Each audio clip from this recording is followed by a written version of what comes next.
Hello, everybody, and welcome to Serial Slayers. I'm your host, Brandon. I want to thank you for tuning in on this Monday. Tonight's topic, we're going to go over what I was supposed to go over on Monday, but due to technical difficulties, my guest speaker was unable to attend. And there was too much back and forth. So I was like, okay, well, I still said I was going to do this one, so we're going to do this. And it's a controversial statement. I mean, the title in and of itself is controversial. But it is that, serial killers, I believe they are a necessary evil. We in society need them. And I know you're like, bro, seriously? Like, what? That makes no sense. I want to start off by, there's an article from someone I'm an associate with on LinkedIn. We've never sat down and had tea or anything, but his name is Dr. Scott Bond, and he wrote an article for Forensic Today. And it's called The Unlikely Function of Serial Killers in Society. Now, right off the bat, one of the first things he says, I wholeheartedly agree with, and that's the whole reason I did this podcast that I'm doing. So I'm going to read this in different excerpts, and then I will get into more of a talk about why I agree with. But I want you to know off the basis, like right on its face, I'm not saying I'm not saying people need to die. Like, I'm not supporting people dying, okay? It's not that aspect to which serial killers being around I think that we need. Let me get into this article. If you're viewing, I'm looking over here. I'm reading the article. If you're listening, hey, I'm looking over to my left because I'm reading the article. So now you know. So one of the first things that he says is he contends that serial killers actually serve a moral function or purpose in society from a physiological perspective. Now, I agree. And the reason I agree is he goes on to speak about that's coming from a functionalist tradition of sociology, in which a functionalist perspective is that all types, whether good or bad, are to be expected, and that includes serial murder. You can't have good without bad, because if you don't have bad, then how do you know that good is good? If that makes sense. Now, he goes on, let's see.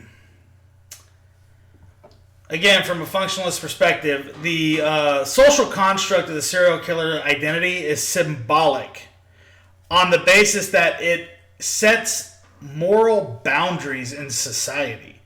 Now think about that, because rape, torture, mutilation, these are wrong. But why do we know they're wrong? Because they've been deemed such by society. Well, these evil people, air quotes for those who can't see, these evil people, the actions of these serial killers set that boundary of morality. And without them, we may not have had those boundaries. If that makes sense, I want you to think about what I'm trying to say. By accepting the framing of serial killers as evil, again taken from his paper here, the public is given moral clarity. Such clarity can be reassuring and comforting. So, because we label what is evil, it gives you an explanation for the actions of a criminal, and it has to be the reason to feel better about yourself. An example, right? I may not be a saint, but at least I don't kill or eat people. You see where that moral boundary comes into play? Where it's like, oh, well, I don't do this, so I'm not that bad. I mean, you hear it all the time when somebody gets stopped by the cops. Why don't you go get the real criminals? No, this is stupid. You're pulling me over for XYZ. Well, there's real criminals and murderers out here. There's that moral boundary line right there. So what you're doing isn't bad because this is bad and you're right here. And for those who can't see, I'm just comparing an upper and a lower quadrant, if you will.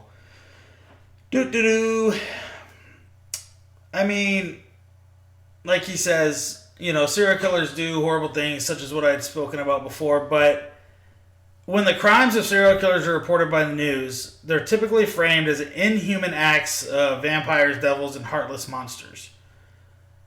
Killers are almost always depicted as being pure evil to distinguish them from decent people. But I recently watched a show on Netflix, The Inside Man. Pretty good show.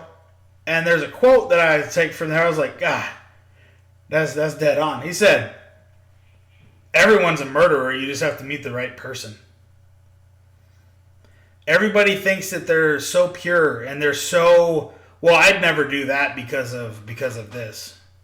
You don't know that. Your will's never been tested to that breaking point. Some people adhere to the boundaries set by society better than others do. And those others are the ones generally, more or less criminals. They don't abide by society's rules as wholeheartedly as, a good person does. But you want to talk about that? If you're viewing this right now and you see this 8-pack up here in the corner, that's a proverbial who's who of a starting lineup for serial killers. Third one over, right here. You know who that is? He was, for all intents and purposes, a good guy. Pillar of the community. They are we, and we are them. And I feel like I'm going to start singing that weird song from Across the Universe. But anyways.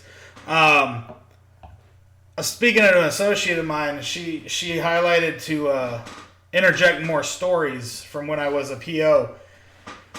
Now, I never had a serial killer on my list of clients, if you will. But I've lived in 2 states while there was active serial killers going on. And I can speak to those.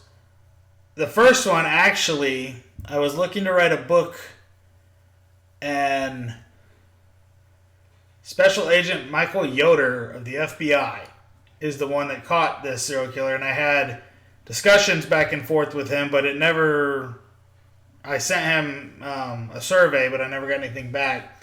This was a while back. This was up in Alaska. And this is when I was a cop up there, actually. We had it was a serial killer. Nobody knew what was going on. And it turned out to be this homeless person who, I want to say it was either a Python 357 or a 44 Magnum that he was using. And how many people did he get? 4? He was stopped because he tried to open fire on an officer, and that did not end well for him. Turns out this kid used to be a pillar of the community up there. He got out of Anchorage on a full-ride scholarship in basketball, I believe, only to come back, get wound up in drugs, homelessness, and, there it is. The other one, when I was back in Nebraska, Nico Jenkins. There's an interesting case. One could be said that the criminal justice system is directly responsible for the deaths of the people that occurred once he was released from the institution, on the basis that he straight up told them, do not let me out. The demons are telling me to kill, etc., etc. So he told people, don't let me out of here or I'm going to do X, Y, Z. They didn't believe him. He went and did it. So that's in and of itself. But he's an interesting individual, to say the least. But I mean, serial killers, murderers, anybody can literally be your next door neighbor and you have no idea. Because until you meet somebody that pushes you to that breaking point, you don't know. Now, when I say that they're a necessary evil. They help shape society. Back before the rise of serial killers in the 70s and 80s, if depending on your age, you might have remembered living in a time where, stay out till the streetlights come on. Doors stay unlocked. People didn't worry. And then came the era of the serial killer. And it should be known, they're still here. There's anywhere between 25 and 50 active serial killers in the United States currently, according to the FBI. But after the rise of the serial killer, they molded society. Because what other crime has occurred where it made women of all walks go out and change their hair color? Go out and chop off their long locks because they didn't want to be a target because said predator only went after certain types of women.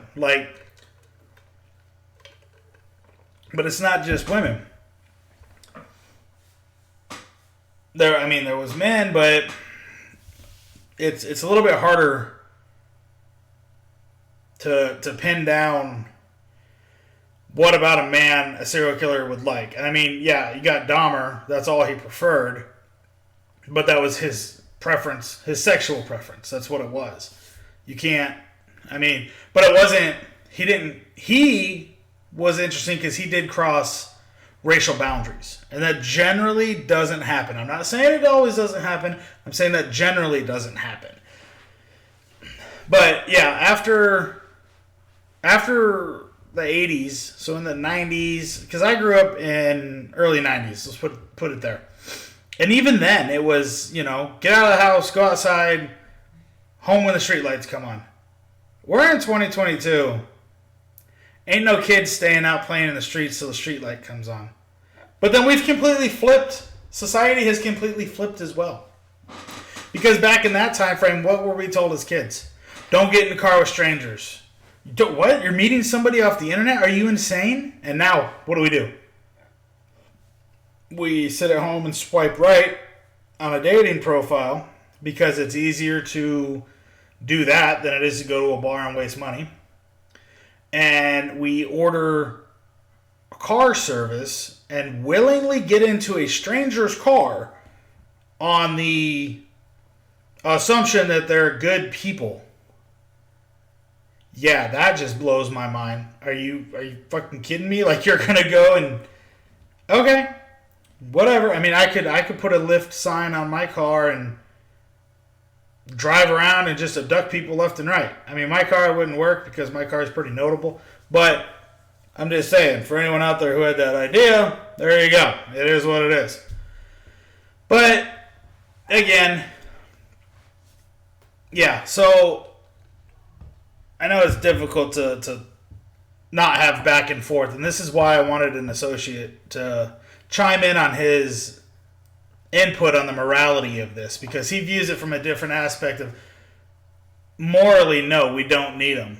And again, I'm not saying go out and support your local serial killer, but I do think society has gotten lackadaisical. I think that because they have diminished, now I would need to do way more in-depth research on this, and this is just a hypothesis. This is not a factual statement. I think that with the decline in serial killers, there was an incline in crime in and of itself. Because without the boogeyman out there to make you stay inside, what's preventing you? And that's really what a serial killer is an adult version of the boogeyman from when you were a kid. Think about it. But no, like I said, society's just become so lackadaisical. And I will say one thing about previous serial killers, if you will. Now, criminals nowadays are lazy. Criminals nowadays do not comprehend how difficult it was to pull off not one, not two, but multiple murders and get away with it. Now, yes, the advancements in forensics has helped out tremendously because, Lockhart's exchange principle, every time you come, you're going to take something with you and you're going to leave something from where you came. So, forensics has helped out tremendously. But that's where you got to give it up to them. And it's funny because people think that serial killers are either extremely smart or they're extremely dumb. They're all over the spectrum, but a vast majority of them have rather high IQs. And it kind of goes to show why. Like, the prep work that goes into it. You have to stalk who you're looking for. You have to do your research on them. You have to know when's a good time to do XYZ. I mean, you want to talk... Okay, here's somebody. You want to talk about a charismatic serial killer, and I forget who it was. A comedian made this joke. It wasn't me. So, giving credit to him if he's ever able to hear this, which I doubt because I'm just a little mini podcast guy. He said, you want to talk about a charismatic serial killer, Ted Bundy, because he was able to get women, he was able to abduct them with a fucking Volkswagen Beetle. Not even a decent vehicle. A Volkswagen Beetle. Like, seriously? That's when the charm and charisma comes in, but yeah, they can't. I don't know. There was an article I started to write that will really upset the alphabet soup people, if you know what I'm talking about. Because they say that, let's look at it this way. Serial killers, are you born that way or are you made that way? I want to say within the last 10 years, I remember hearing something. They were trying to isolate the chromosome that would determine if you were going to be a serial killer in life. They were trying to isolate to identify that at birth. They were unable to, obviously. But it just, I think it can be, I think it is a combination of both factors. I don't think you're born with the inherent thought process of, I'm just going to slay everybody because I can and I have no conscience. Something has to set you off. Something makes you who you are. And generally, if it's an assailant of females, they can tie it back to a mom or an ex-girlfriend. The resemblance, if you will, be it blonde, brunette, short, fat, 5 fingers, 3 toes, whatever it is, blonde hair, or blue eyes, green eyes. It is what it is. So, I kind of hope this one kind of ran a little short. It's only 20 minutes coming up. Yeah, we'll keep going a little bit longer. It feels without somebody to bounce the ideas off of, it's a little it's a one-sided conversation. But I hope that what I was trying to convey came across as to why we as society need them. Because like I said, without evil, you have no good. Because then all the good that you think you're doing is just the norm. There's nothing grandiose about it. So if you're not... I don't know. I think if they... I almost want to say that if they came back in a large wave, maybe society would shapen up because more people would pay attention to their surroundings. More people would pay attention to what's going on. Like I said, society's become lazy, unintelligent, and they just don't carry out. They don't see things through to the fullest like these guys did over here. I know that sounds really messed up. Try and see the bigger picture here, folks. Okay, that's what I'm talking about. But that's just one man's opinion who's been around for a while. Not even a while, but no, I never had the. I don't want to call it a pleasure, but I did have one person on my roster when I was a PO who was a serial rapist. And all I'll say is that she did not go into prison on a charge of rape, but she came out with well over 30 forcible acts of sexual assault while in the facility, which blew my mind. And I'm like, why? You could have been out so much earlier. You could have gone in. You went in for something minuscule. You could have done 6 months to a year and gotten out, and now there's only one reason you're getting out, and it's not on it's so you've got a disease, and that's about it. But it just blew my mind. She's like, well, I wasn't gonna let anybody make me their bitch inside, and I'm like, okay, but look how much time you did because of it. Like, I didn't comprehend the thought process there. It's having worked inside, I can tell, working inside and being inside are two different things. I'm not even going to pretend to equate that they're the same thing. But because, I was only there a certain amount of times a day, they're 24/7. So it's a different lifestyle. But anyways, I want to thank you guys for tuning in. I'm your host, Brandon. This is Serial Slayers. And on Wednesday, we are going to talk about what was supposed to be talked about tonight, which is Nikolas Cruz and the Parkland shooting. The judge handed down an interesting sentence. Not so much the sentence, but one of the stipulations of the sentence, which is the Son of Sam law, which I never heard about until that came out. But we're going to dive into what that actually entails and how it's unconstitutional. So we'll see if that sticks.